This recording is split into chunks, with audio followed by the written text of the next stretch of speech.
नमस्कार। आँखीझ्यालमा तपाईलाई हार्दिक स्वागत छ।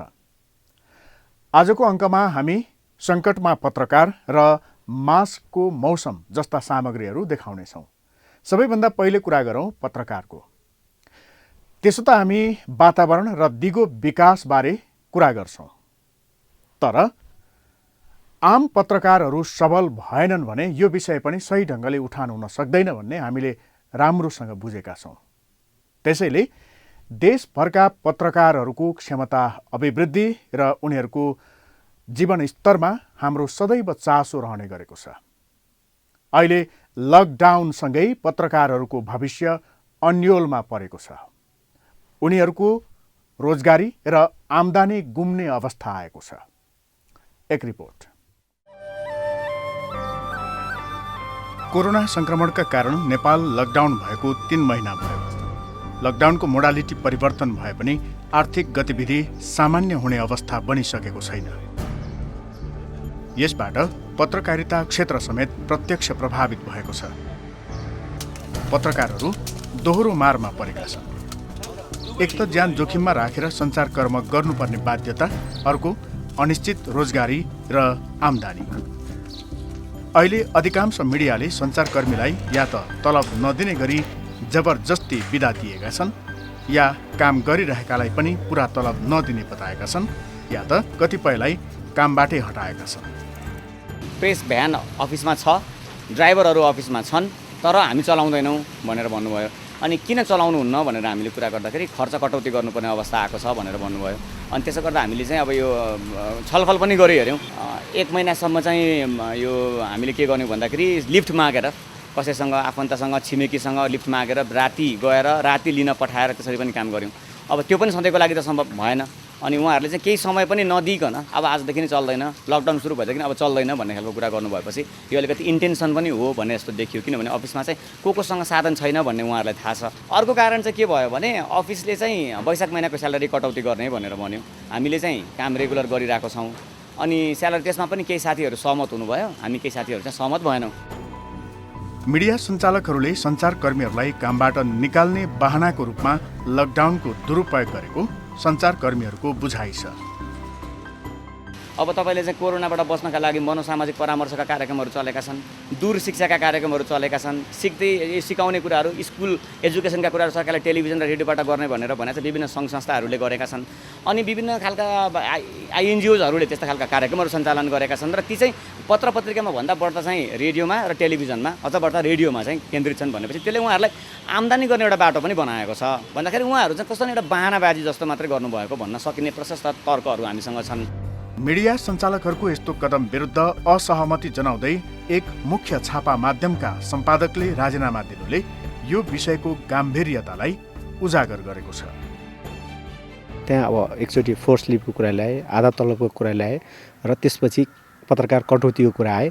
त्यसमा मेरो सहमति रहेन र पत्रकारहरू यतिखेर सङ्कटमा छन्। उनीहरूलाई यतिखेर जाहिर खोज्नु अथवा उनीहरूलाई कामबाट वञ्चित गर्नु भनेको एक किसिमले झन् डिप्रेसनमा पुर्याउने हो, फ्रस्ट्रेट तुल्याउनु हो। त्यसमा चाहिँ मेरो सहमति रहेन। त्यही कारणले गर्दा म बाहिरिएको हुँ। र अहिले समग्र चाहिँ के भने हाम्रो पत्रकारितामा चाहिँ जसरी अब एउटा सक्षम होला भन्ने कल्पना गरिएको थियो, निजी क्षेत्रबाट कर्पोरेट हाउससहित आएका, कम्पनीसहित आएका जुन मिडियाहरू छन्, ती मिडियाहरूको आर्थिक रूपले चाहिँ त्यति दरिलो देखिएन। यही बेलामा सङ्कटमा सबैलाई पहिचाने हुने हो र यो सङ्कटमा चाहिँ उहाँहरूको दरिलोपन देखिएन। त्यसले गर्दा समस्याहरू देखिए र अब मलाई लाग्छ अब समस्या आउँछ भन्ने थाहा थियो, समस्या हुन्छ भन्ने थाहा थियो, तर समस्याका लागि जुझ्नको लागि केही तयारी पनि हुनसक्छ। कम्पनी खोलिसकेपछि कम्पनीले निश्चित रकम जोखिम फन्डमा राखेकै हुन्छन् अथवा उनीहरूको कर्पोरेट सोसियल रेस्पोन्सिबिलिटी हुन्छ, त्यसमा पनि उनीहरूको फन्ड हुन्छ। ती सबै कुराहरू यावत परिचालन गर्नुपर्नेमा त्यो परिचालन गरिएन। पत्रकारहरू बौद्धिक वर्ग हुन्। यस क्षेत्रमा हुने लगानी बौद्धिक क्षेत्रको लगानी हो। तर अहिलेको अवस्थाले यस क्षेत्रकै गरिमा धर्मराएको छ। दाइ अब वर्कसप खुल्यो कि होइन, मेरो गाडी अलिकति बनाउनु थियो भने, अनि उहाँले चाहिँ वर्कसप त अब केटाहरू सबै गयो, 1-1.5 महिना पालेँ, अब कति हो गर्ने, अनि केटाहरू पनि आत्तियो, अनि जान्छु भन्यो। अनि 2टा छ, ल्याउनु न, सामान्य मर्मत हुन्छ भन्नुभयो उहाँले। त्यही बिचमा चाहिँ एकजना साथीको ठ्याक्क फोन आइपुग्यो, मिडियाकै साथीको। अनि के छ कस्तो छ भनेको, अनि उहाँले चाहिँ कसैलाई आधा तलब दिएको, कसैलाई घरमै बस्नु बोलायौँ भने आउनु भनेको, अनि कसैलाई चाहिँ अब जबरजस्ती त्यो निक्लिनलाई चाहिँ बाध्य बनाउने खालको चाहिँ पोलिसी ल्याएको त्यहाँभित्र। अनि त्यो सुनेपछि मलाई ठ्याक्कै त्यहाँ चाहिँ त्यो कम्पेरिजन मात्रै आएको, तुलना चाहिँ। एकजना वर्कसपको साहु जसले चाहिँ आफ्ना 14 जना रहेछन् उसको चाहिँ कामदार, 14 मध्ये 12 जना कामदार गए, तिनलाई बसुन्जेल 1-1.5 महिना खाना पनि खुवाए त्यहीँ। अनि जाने बेलामा चाहिँ घरमा अलिअलि लैजाऊ तिमीहरूको, उहाँ पनि अब लकडाउनमा बसिरह होला श्रीमती छोराछोरी भनेर पठाए। तर यहाँ साहुजीहरूको चाहिँ पाकेको पैसा पनि 3-4 महिना दिएको छैन। नेपाल पत्रकार महासङ्घ केन्द्रीय समितिले लकडाउन अवधिमा काठमाडौँका 51वटा सञ्चार प्रतिष्ठानहरूमा गरेको अनुगमन प्रतिवेदनका अनुसार 61%ले नियमित तलब दिएका छैनन्, 39%ले नियमित दिएका छन्, 15%ले लकडाउन अघिदेखि नै तलब दिएका छैनन्, चैत र वैशाखको तलब नदिने 15% छन् भने वैशाखको तलब नदिने चाहिँ 9% छन्।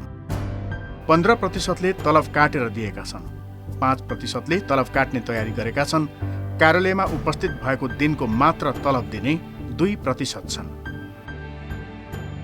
13% सञ्चार प्रतिष्ठानले कर्मचारी कटौती गरेको, 41%ले नगरेको, 15%ले बाध्यकारी बेतलबी बिदा दिएको, 2%ले बेतलबी बिदाको विकल्प दिएको, 15%ले कर्मचारी कटौती गर्ने तयारी गरेको, 4%ले तलबी बिदा दिएको अवस्था छ भने राजीनामा दिएको प्रतिशत 9 छ। सङ्कटमा अतिरिक्त सुविधा पाएको अवस्था पनि छ। प्रोत्साहन रकम 2%, अफिसमा बस्ने सुविधा 4%, यातायातको सुविधा 2%, खाजा र खानाको व्यवस्था 15% र घरबाटै काम गर्ने सुविधा 26% देखिएको छ।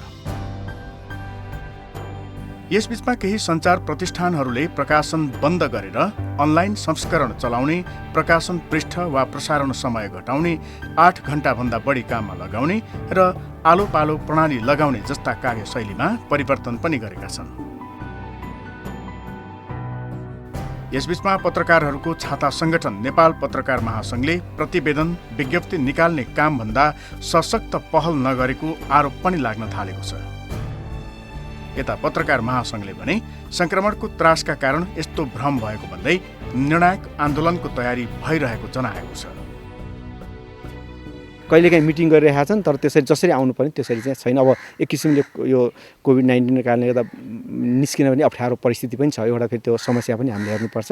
तर महासङ्घले भूमिका खेल्नुपर्ने ठाउँमा चाहिँ अलिकति के हो त परिवारहरूको हक हित हुँदा अलिक बढी चाहिँ उहाँहरूको सक्रियता आवश्यक पर्छ यतिखेर चाहिँ। अब पत्रकार महासङ्घ सुतेको त भन्न मिल्दैन, तर यो अहिलेको परिस्थिति अलिकति जटिल फरक एउटा चाहिँ नि सङ्क्रमणकै जोखिम पनि छ। अहिलेको मिडिया हाउसहरूको अवस्थादेखि लिएर अहिले सबै कुराहरूलाई विचार गरेर हामीले पनि जिम्मेवारीपूर्ण ढङ्गबाट नै कदम चाल्नुपर्ने हुन्छ। अब अझ केही दिन, एक हप्ता जति अझै पनि हामी विभिन्न पक्षहरूसित छलफल हामी गर्छौँ। त्यसपछि चाहिँ नि हामी आन्दोलनकै रूपमा अगाडि बढ्छौँ। 20-25 वर्ष काम गरेका श्रमजीवीलाई निकालिन्छ भने त्यो श्रमजीवीको साथ हामीले छोड्दैनौँ र आवश्यक पर्छ भने उहाँहरूको घरसम्म पनि पुगेर भए पनि हामी उहाँले श्रमको शोषण गर्नुभएको छ भनेर उहाँको घरका वरिपरिका समाजलाई भेला गरेर उहाँको यथार्थ हामी बताइदिन्छौँ, त्यहाँ ब्यानरहरू राख्छौँ, धरना दिन्छौँ र अब हामी श्रमजीवी पत्रकारहरूको यो बेला चाहिँ कुनै पनि मानेमा उहाँको श्रम शोषण हुन दिँदैनौँ। उहाँको हक हित र अधिकार विरुद्ध चाहिँ काम हुन हामी अहिले दिँदैनौँ। समस्या जटिल बन्दै जाँदा असार 10 गते बुधबार नेपाल पत्रकार महासङ्घ प्रतिष्ठान प्रदेश समितिको बैठक बस्यो।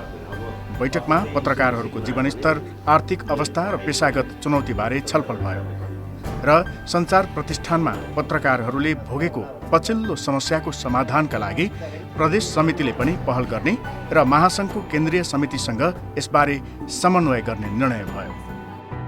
विभिन्न सञ्चार माध्यमहरूलाई भनेका छौँ कि यो बेलामा कम्तीमा पत्रकारलाई निष्कासन नगरिदिनुहोस्, बेतलबी नराखिदिनुहोस्, त्यसपछि सकेसम्म तलब पुरा दिनुहोस्, नभए पनि पछि दिने गरी केही घटाएर भए पनि तलबलाई निरन्तरता दिनुहोस् भनेर हामीले आज अपिल गरेका छौँ। र सँगसँगै हामीले अनलाइन माध्यमदेखि लिएर सबै सञ्चार माध्यममा चाहिँ अब एकपटक जाने, त्यहाँका समस्याहरू पनि बुझ्ने, सञ्चारकर्मीका पनि समस्या बुझ्ने, उद्यमीका पनि समस्या बुझ्ने भनेर एउटा निर्णय गरेका छौँ। र अब हामी सञ्चारकर्मीका र सञ्चार माध्यमका समस्या समाधानका लागि चाहिँ हामी सरकारसँग पनि छलफल गर्छौँ, सरकारसँग पनि हामी डेलिगेसन जान्छौँ।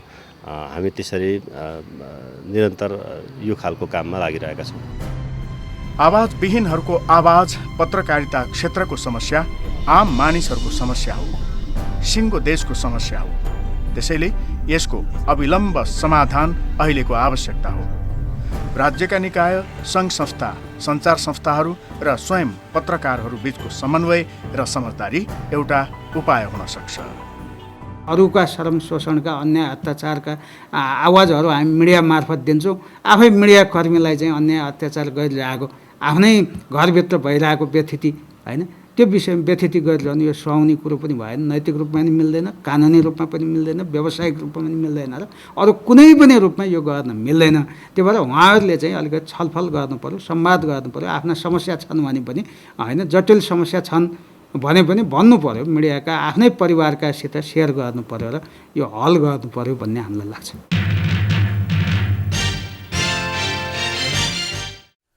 हो, यो बेला मिडिया सञ्चालकहरूलाई पनि अप्ठ्यारो छ, तर पत्रकार र उनीहरूका सङ्घ सङ्गठनसँग समन्वय गरी सँगै मिलेर यो सङ्कटबाट पार पाउन सकिन्छ। अब कुरा गरौँ मास्कको। मास्कको प्रयोग सदाकाल हुने गर्छ, तर यो बेला मास्कको प्रयोगको चेतना ह्वात्तै बढेको छ। आफू सङ्क्रमणबाट जोगिन र अरूलाई समेत सङ्क्रमणबाट जोगाउन मास्क एउटा राम्रो उपाय हो भन्ने चेतना सर्वत्र फैलिएको छ। यतिसम्म कि मास्क प्रयोग नगर्नेले नै लाजले मुख छोप्नुपर्ने अवस्था आएको छ। मास्कको व्यापकता र यससँग जोडिएका सन्दर्भलाई लिएर गोपालजङ थापाले तयार पारेको यो रिपोर्ट हेरौँ। म मास्क जताततै आजभोलि मेरै चर्चा परिचर्चा छ। सबैका मुखमा मै झुन्डिएको छु। तपाईँ जहाँ गयो उतै म मास्क पनि गइरहेको छु। कहिल्यै नदेखेका अनि कहिल्यै नसुनेकाहरू पनि मलाई राम्रोसँग चिन्ने भएका छन्। धुलो धुवाँ हुने सहर बजारका मानिसले त मलाई पहिले पनि चिनेका थिए, तर अहिले म गाउँ गाउँमा पुगेको छु, संसारभर फैलिएको छु। मेरो यो व्यापक फैलावटका पछाडि नोबेल कोरोना भाइरसको हात छ। कोरोना भाइरसको ज्ञान वैज्ञानिकहरूलाई थियो, तर त्यही परिवारको नयाँ सदस्यको बारेमा भने कसैलाई थाहा थिएन। त्यसैले त्यो नयाँ सदस्यको नाम राखियो नोबेल अर्थात् नयाँ कोरोना भाइरस। अनि त्यसले फैलाउने रोगको नाम राखियो कोभिड-19 अर्थात् कोरोना भाइरस डिजिज 2019। यो भाइरस मुख र नाकबाट निस्कने थुक र सिगानका छिटाबाट पनि सर्छ। एकजना मानिसबाट अर्को मानिसमा तिनै छिट्टालाई रोक्ने काम गर्छु म। अब मास्क चाहिँ एउटा एकदम महत्त्वपूर्ण कुरा हो यो, विशेष गरेर चाहिँ कोरोना नफैलाउनको लागि। र यो अनुसन्धानले पनि मास्कको चाहिँ यदि के गरे प्रयोग गर्दाखेरि चाहिँ धेरै हदसम्ममा चाहिँ कोरोना भाइरस फैलिनबाट रोक्छ भन्ने कुराहरू देखाइसकेको अवस्था छ। सँगसँगै चाहिँ विश्व स्वास्थ्य सङ्गठनले पनि यो बारेमा मास्क अनिवार्य जस्तो गरेको छ। विशेष गरेर यो जुन मानिसहरूको बढी सङ्ख्या भएको ठाउँमा जहाँ हुलमुल भन्छौँ हामीले, त्यस्तै सार्वजनिक स्थलहरूमा भयो, त्यो ठाउँहरूमा यो मास्क लगायो भने चाहिँ यो जुन सङ्क्रमण जुन फैलिन सक्ने सम्भावना छ त्यसलाई रोक्छ भन्ने छ। हावाको माध्यमबाट सर्ने रोगको सङ्क्रमणबाट जोगाउन म अर्थात् मास्कको ठुलो भूमिका हुन्छ। एक अध्ययन अनुसार कोरोना भाइरसको सङ्क्रमण दर रोक्न पनि मास्कको प्रयोग निकै उपयोगी साबित भएको छ। मास्कको सही प्रयोगले वायु प्रदूषणको कारण निम्त्याउने स्वास्थ्य समस्याबाट पनि छुटकारा मिल्छ। अब आउने आगामी दिनमा चाहिँ यो जुन फ्लू भाइरस भन्छौँ हामीले, जसलाई इन्फ्लुएन्जा भन्ने गरेका छौँ, त्यसको लागि पनि मास्क एउटा राम्रो नफैलाउनको लागि चाहिँ राम्रो एउटा चाहिँ प्रविधि हो। त्यसले गर्दाखेरि चाहिँ यसले धुलो धुवाँबाट अनि आगामी दिनमा आउन सक्ने जुन फ्लूको जुन सङ्क्रमण छ त्यताबाट रोक्नको लागि र कोरोना भाइरस आफैको लागि पनि मास्क लगाउँदाखेरि चाहिँ यसको फाइदा धेरै हुने भएको हुनाले चाहिँ लगाउनुपर्छ, लगाउँदाखेरि चाहिँ राम्रो हुन्छ भनेर हामीले भन्ने गर्छौँ। मास्कका अनेक रूप छन्। अलि प्रचलित चाहिँ सामान्य कपडाको मास्क, सर्जिकल मास्क र N95 रेस्पिरेटर्स मास्क नै हुन्। सामान्य रोगको सङ्क्रमण वा धुलो धुवाँ केही हदसम्म रोक्नका लागि सामान्य कपडाको मास्क केही हदसम्म सक्षम छ। विशेषज्ञहरूका अनुसार सर्जिकल र N95 मास्कको प्रभावकारिता भने धेरै छ। कोभिड-19 को कारण लकडाउन हुँदा अत्यावश्यक बाहेक सबै उद्योग धन्दा, कल कारखाना, व्यापार व्यवसाय ठप्प भए। यसबीचमा मास्कको व्यवसाय भने फस्टायो। पहिलेको तुलनामा त अहिले धेरै नै डिमान्ड छ नि त मास्कको, होइन? अब हर व्यक्तिले अहिले युज गरिरहेको छ। पहिले अब त्यस्तो अवस्था थिएन, होइन? अब कसैले मात्रै युज गर्थ्यो। अब अहिले यो कोरोनाले गर्दाखेरि तपाईँको प्रत्येक घरको व्यक्तिले, मतलब बच्चादेखि लिएर बुढोले पनि अहिले युज गरिरहेछ। त्यही भएर अहिले त बढेको डिमान्डै मास्कै छ नि धेरै अहिले। पहिलादेखि नै म 15 वर्ष भइसक्यो मास्क बेचेको। अहिले कोरोनाको उसमा त अब मैले 2000 पिस यता धादिङ पठायो, 2000 पिस सिन्धुपाल्चोक पठायो। म पहिल्यैदेखि यसो दान पनि गर्छु, होइन? अहिले पनि ठिकै छ, पहिला पनि ठिकै थियो। अहिले पहिला र अहिलेमा मैले भाउ बराबरीमा बेचेको छौ भनौँ न। कोरोना भाइरसको सङ्क्रमण फैलिनुभन्दा अघि सर्जिकल मास्क मेडिकल र औषधि पसलहरूमा मात्रै भेटिन्थे। कोरोनाको सङ्क्रमणपछि भने सर्जिकलदेखि N95 सम्मका मेरा रूपहरू जहाँ तहीँ भेटाउन सकिन्छ। काठमाडौँ उपत्यकाका विभिन्न स्थानमा रहेका फलफुल, खाद्यान्न, पान पसलमा पनि मलाई राखिएको छ। बन्दाबन्दीले अप्ठ्यारोमा परेकाहरूले सडक पेटीमा बसेर मलाई बेच्न थालेका छन्। विगतमा राम्रै व्यापार व्यवसाय गरेर अरूलाई रोजगारी दिनेहरू पनि अहिले मेरै भरमा छन्। उनीहरू मलाई बेचेर नै जीवन धानिरहेका छन्। अहिले काठमाडौँ मल खोल्न दिए छैन, सबै पसल खुल्यो, त्यो मल चाहिँ खोल्न नदिने रे। अब के गर्ने? यस्तो आफत आएपछि त खान पर्यो।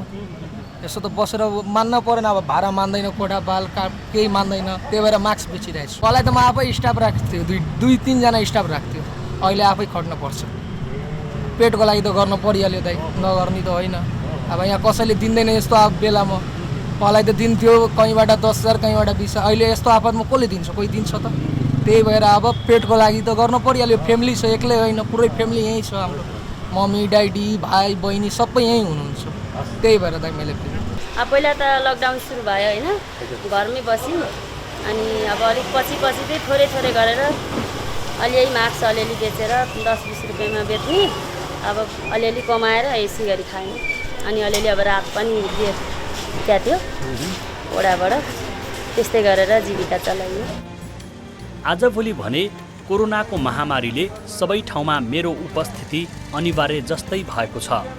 सर्वसाधारण पनि मेरो प्रयोगबारे सचेत हुन थालेका छन्। मास्क चाहिँ कस्तो भने यो अनिवार्य जस्तै छ लाउन चाहिँ, किनभने यो मास्कले चाहिँ नि तपाईँ र मेरो चाहिँ डिस्टेन्स दुरीमा बोल्दा हाछ्यौँ गर्दा त्यसले चाहिँ सबै कुरो रोक्ने पनि भयो। अर्को कुरो मास्क प्रयोग गर्दा चाहिँ नि लाएर हिँडिसकेपछि भरसक्कै मास्कमा चाहिँ नछन् बरु कानबाट फल्ने त्यस्तो सिस्टम भयो भने यो सङ्क्रमणबाट चाहिँ अलि रोक्न सकिन्छ। म अर्थात् मास्क सर्वसाधारणको स्वास्थ्य सुरक्षासँग जोडिएको छु। यति बेला म कैयौँलाई जीविका चलाउने माध्यम बनेको छु। त्यसैले कोरोना भाइरसको महामारीका कारण मेरो महत्त्व झनै बढेको छ। तसर्थ स्वास्थ्य सङ्कटको यस घडीमा मेरो सही सदुपयोग गर्नेतर्फ ध्यान दिनुहोला।